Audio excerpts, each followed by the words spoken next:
Hi, everybody. I am very excited to have Caryn Zinn with us today. And Caryn is going to give us a really good insight into how she landed in the low carb, high healthy fat zone. But just to give her a little bit of an introduction. So Caryn and I met probably about 4 or 5 years ago through the low carb world at a conference called Low Carb Down Under.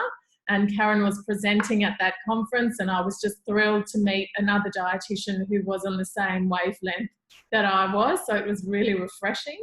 But Caryn is currently living in New Zealand. She's an ex-South African, so I think she calls herself a South African Kiwi, if I'm correct. But a dietitian. She's also a senior lecturer. Is it AUT, Caryn?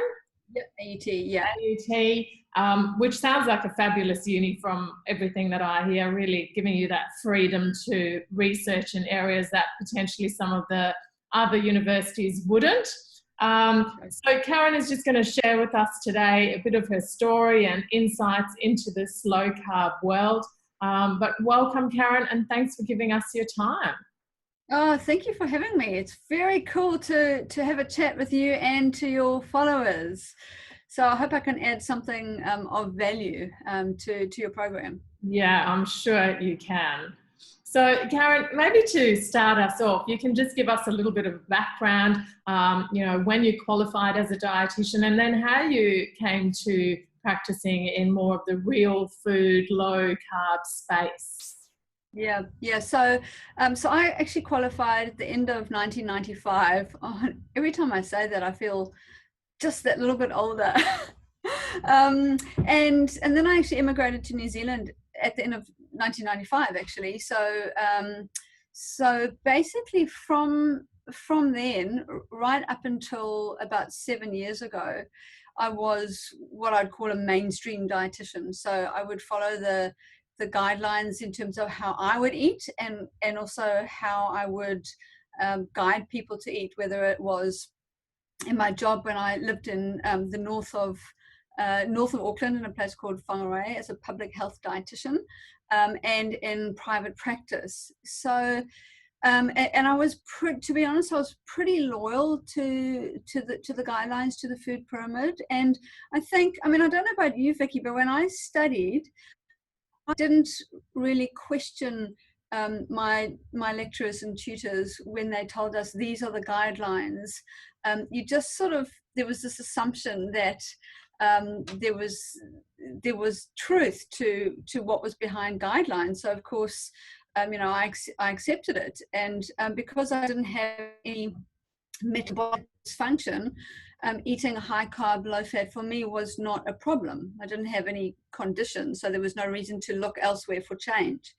And it was only, and admittedly, with my clients in private practice, I would do the usual lower calorie, reduced portion size for weight loss, and it would work.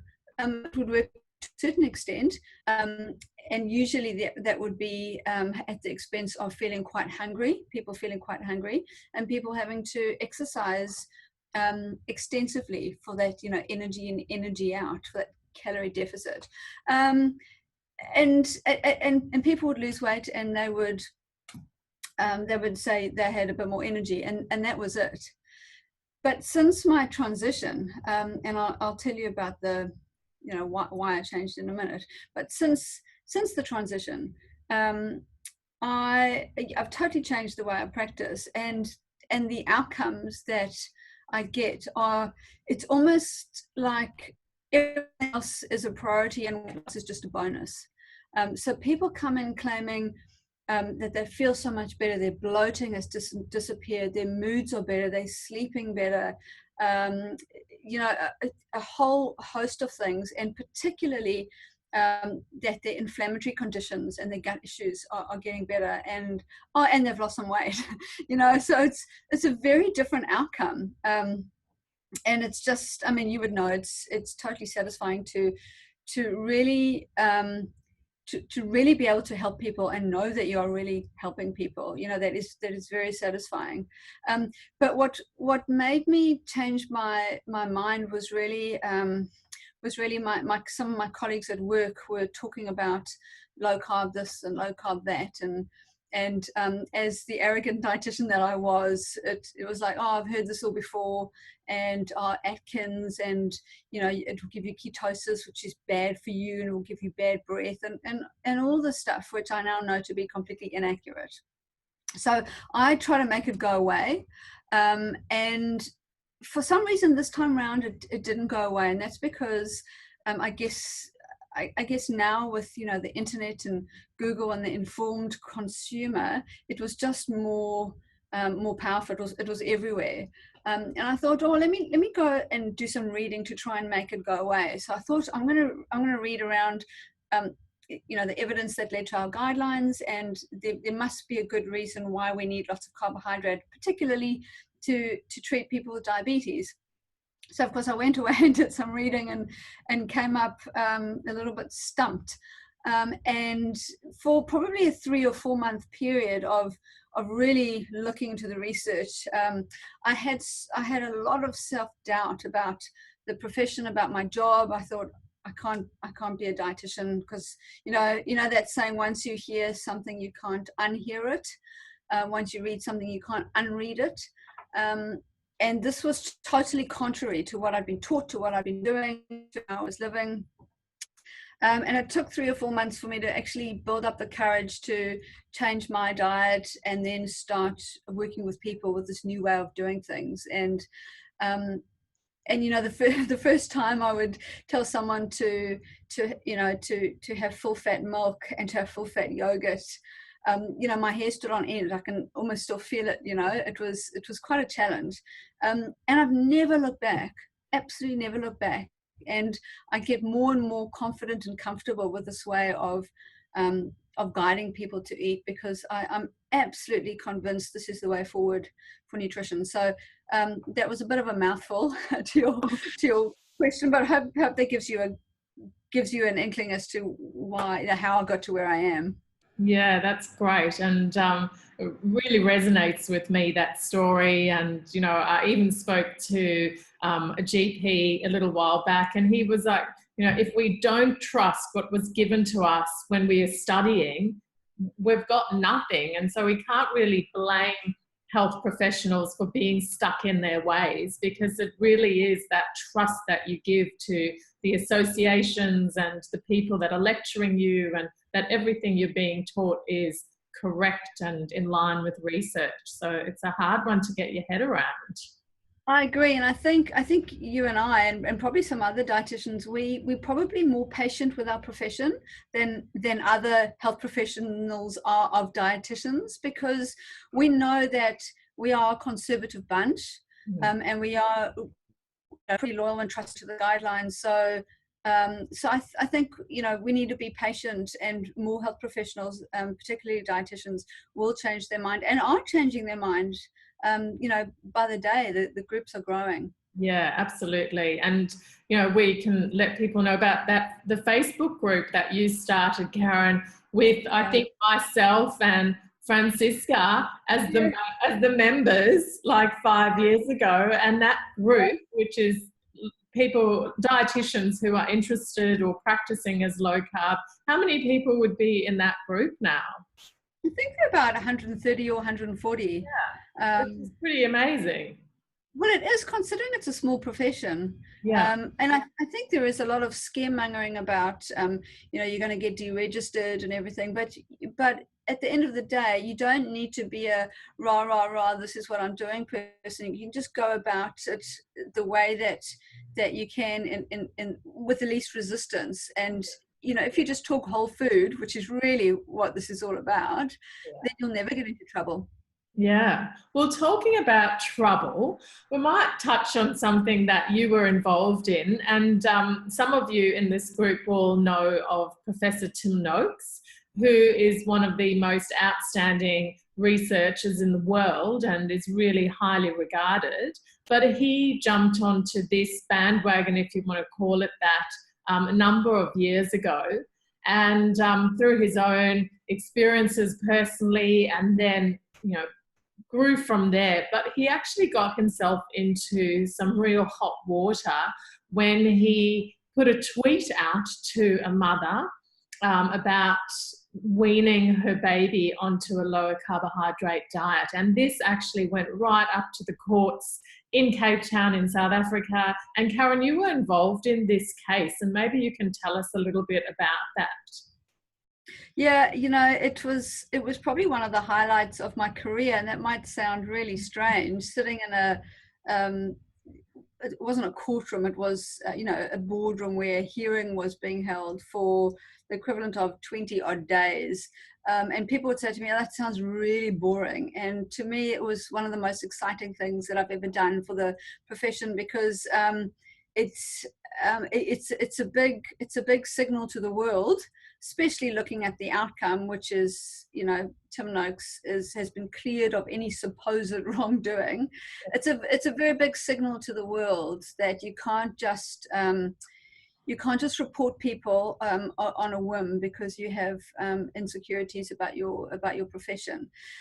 But just for people who don't know, Professor Tim Noakes he's one of the most humble men I've ever met, and he's one of the most genuine men I've ever met as well. So he's not out to cause trouble, and I think people think that he is, and for people who know him will know that it's not about that, but it's about getting the right evidence and doing the right thing. And I knew, and this was part of my kind of change in direction, when I knew Tim was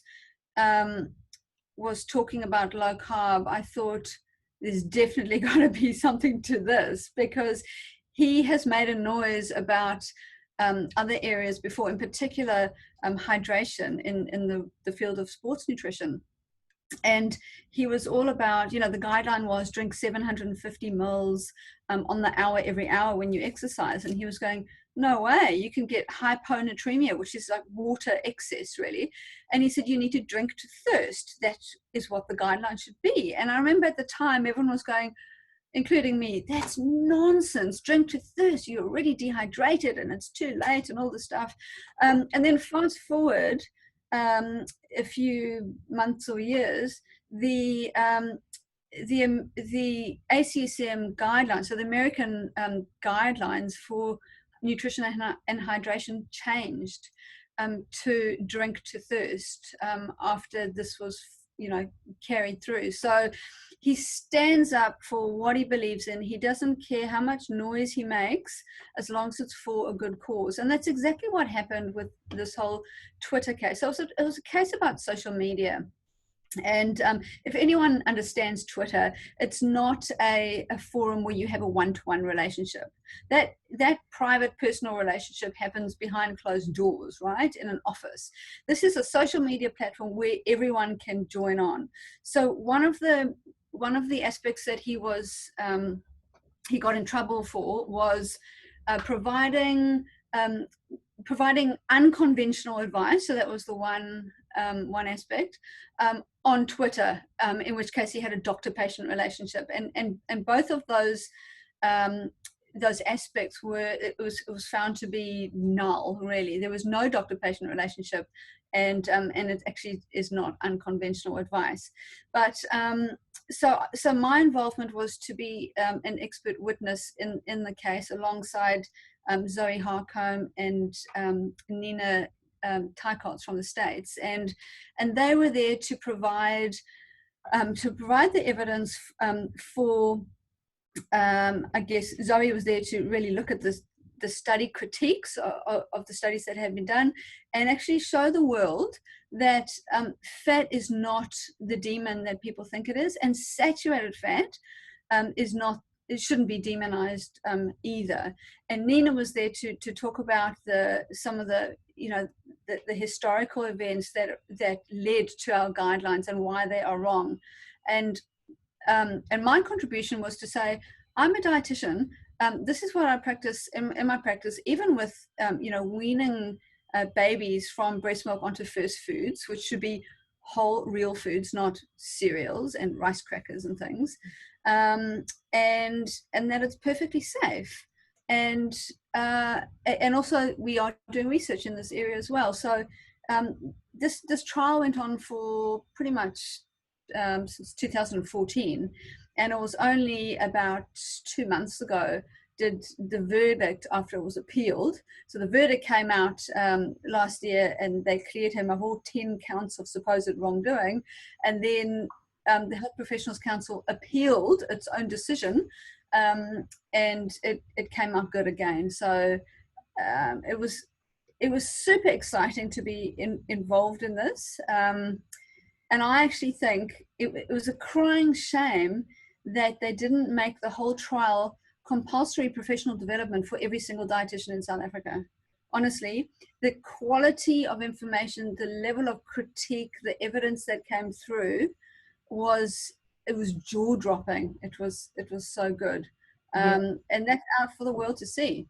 Absolutely. And I totally understand that excitement that you would have felt there in that room. And yeah, I wish I could have been present and listened to all that evidence. It would have been quite amazing. And also to listen to Nina and Zoe, because they just know their stuff, and it's really impressive to hear that.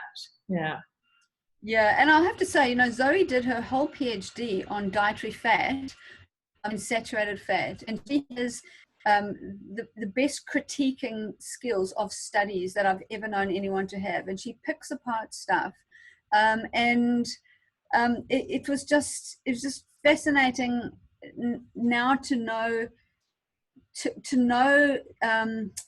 how good the evidence is and how bad the evidence is for certain things.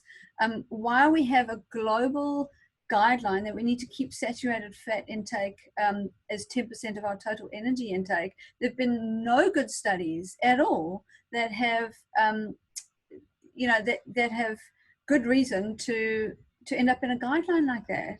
It's just fascinating how the world works. It is fascinating. Yeah, that's a good word to describe it. Yeah, crazy. So, Caryn, on the topic of research, you do quite a fair amount of research at AUT. Tell us about something, or the areas that you're currently looking at, or papers that you've brought out recently, and yeah, we'd love to know. So you commented about AUT beforehand, and I have to say, working at AUT is really fabulous, because it's their viewpoint that as long as we are challenging the students and providing evidence-based nutrition, we can do what we want from a teaching and a research perspective. So they really place their faith and their trust in us, and having that trust is just, it's like a real perk of the job. Some people get expense accounts. We get trust and faith that we're doing the right thing, and that means a huge amount. So pretty much when I changed my philosophies about 6 or 7 years ago, basically our research group decided we were just going to drop everything we were doing, which was actually not a whole lot of great stuff. It was just sort of run-of-the-mill stuff. And focus all our energies on trying to do as much low-carb research that we possibly can. So we have done a little bit of research in sports performance, and now we're trying to focus exclusively on health and health outcomes. So we've done some work with Pacific Island workers in our low socioeconomic community. We've done some work with the New Zealand Defence Force. We've done some work with menopausal women, and our recent one is on what was called low carb kids, and we did some work on low carb diets with kids. So all trials. One was a randomized control trial, which is the best quality study you can have, and the others were more translational. Let's see how this plays out in the local community. And one of the reasons why we don't always end up doing randomized control trials is because we just don't have money.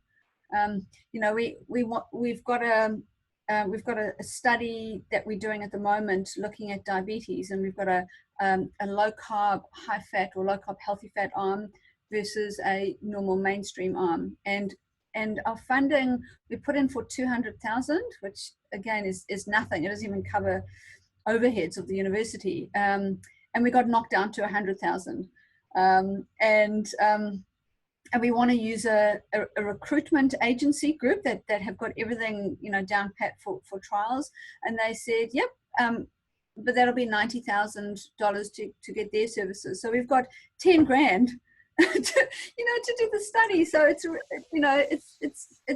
like pittance, nothing. But when you're passionate about a topic, and when you really want to see change in the local community, you do research on no money, really. And with every research has limitations, and our research certainly has limitations, but I have to say there is a lot of promise in our outcomes. The people who are embracing it and going with the low carb whole food approach are benefiting and are getting absolutely amazing outcomes. Yeah, so that's what we've got on at the moment, and I've just waiting to hear about a research grant for our that I put into the HRC, which is the Health Research Council, which is our main health funding body, on childhood obesity and dental health. So we're looking at recruiting through dental health, but doing a low carb arm that's going to impact both dental health. It's going to improve dental health and reduce obesity. So waiting on that one. Oh, that sounds good. Excellent. And you were recently in Europe and went to a couple of conferences out there, and just saw on your social media that there was some great info that you received there and some good movement in this direction. Absolutely. I mean, it was brilliant being there, and I think what was most brilliant about it was that the first conference for the first 2 days, called Food for Thought, there were researchers from around the world who had done beautiful research, big randomized controlled trials, like esteemed researchers, but they weren't necessarily us low carb advocates. Some of them were low carb critics, which is great. And the whole conference, the essence of the conference was about coming together, having discussions, seeing where the research is at and how we can move forward. And it was fascinating because there were some real commonalities and some real key messages that came out. And one of the key messages was about fat and saturated fat. And, because doing the studies are so hard, it's so hard because saturated fat is not a food. It's a nutrient, and there's more saturated fat in a half an avocado than there is in a piece of meat the size of your hand. So it's not quite as simple as we think it is. And the evidence is showing that when you take the saturated fat and you replace it with your polyunsaturated fat, you reduce your risk of heart disease. But what they're not taking into account is what type of unsaturated fat. So still the omega-3, omega-6 issue is out there. But the beautiful thing is that it's being acknowledged. They're saying we need to do more work on these plant oils and whether they are harmful long term.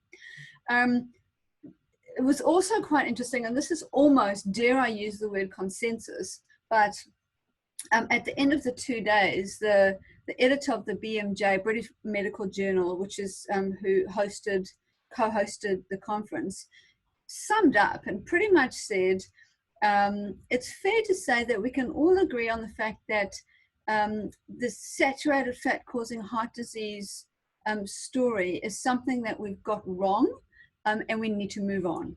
Yeah. And that came out of her mouth after summarizing the research presented by the low carb advocates and the low carb critics.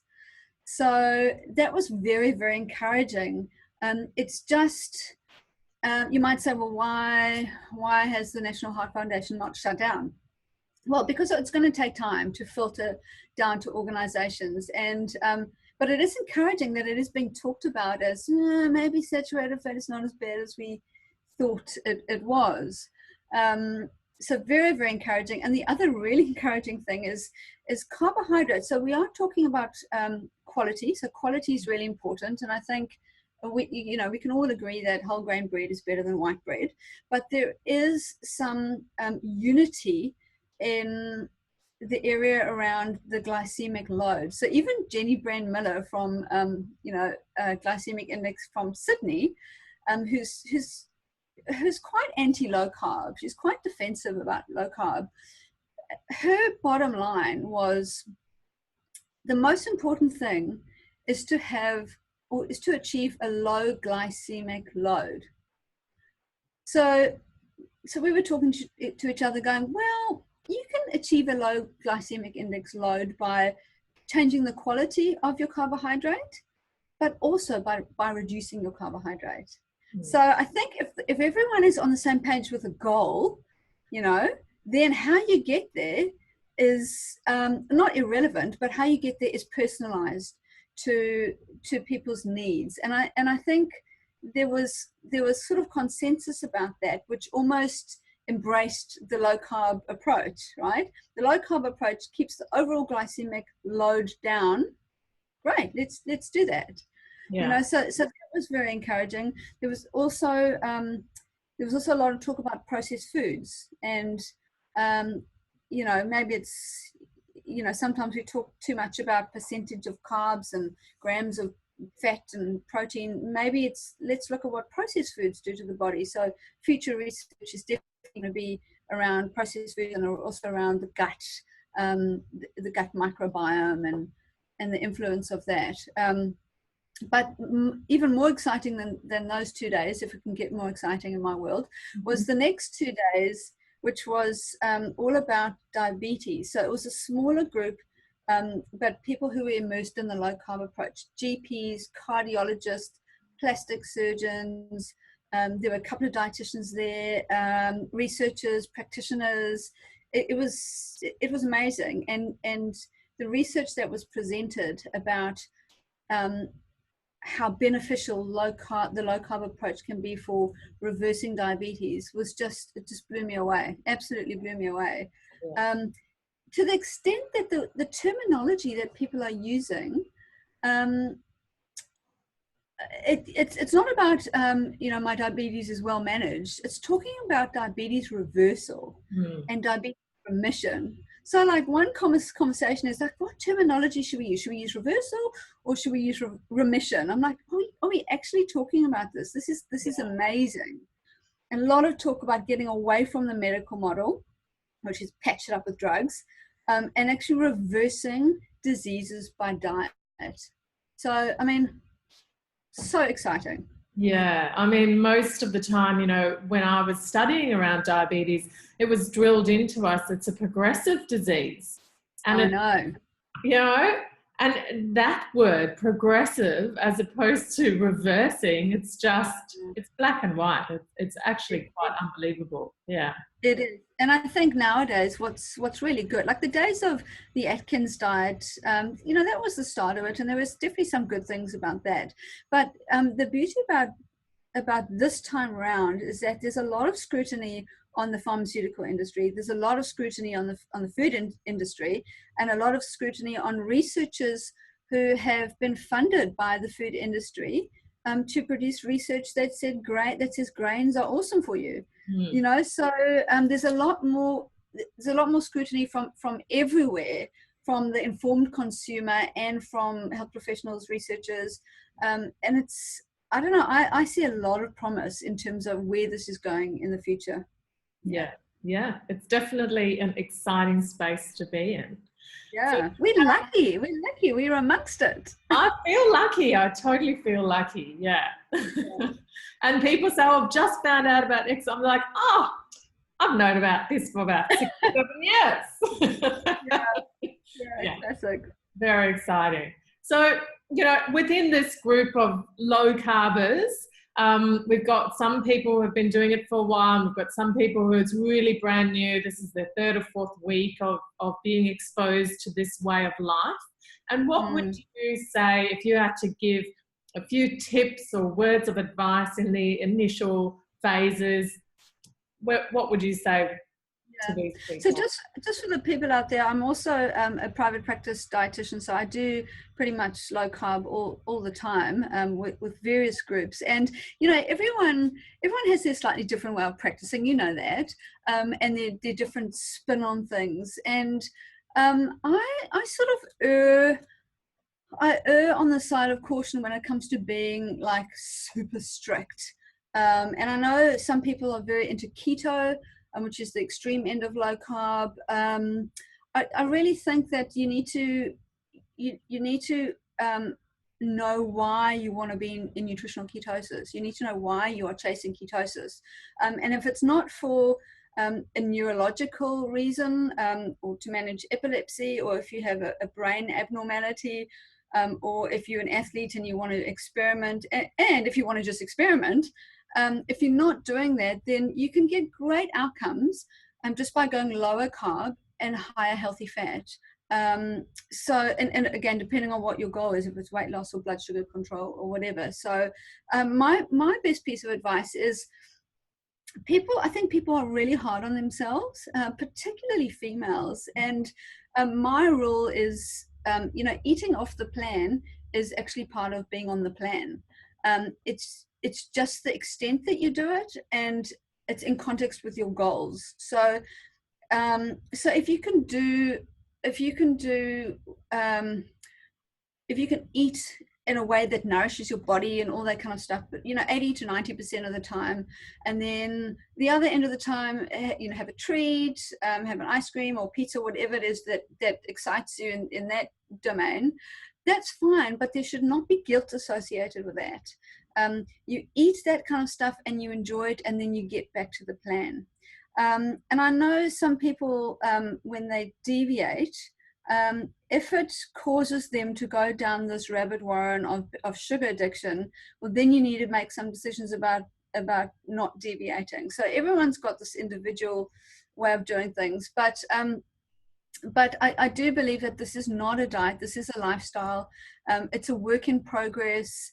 Don't worry if you don't get everything right first up. Just be patient with it, because you've got the rest of your life to get it right. And I think one of the biggest mistakes people make when they first start is they don't have enough salt. And if they feel a little bit kind of, oh, this is not working for me, I'm feeling a bit lightheaded, it's typically that they don't have enough salt. And I can understand why, because salt is this other demonized thing that shouldn't be. Yeah.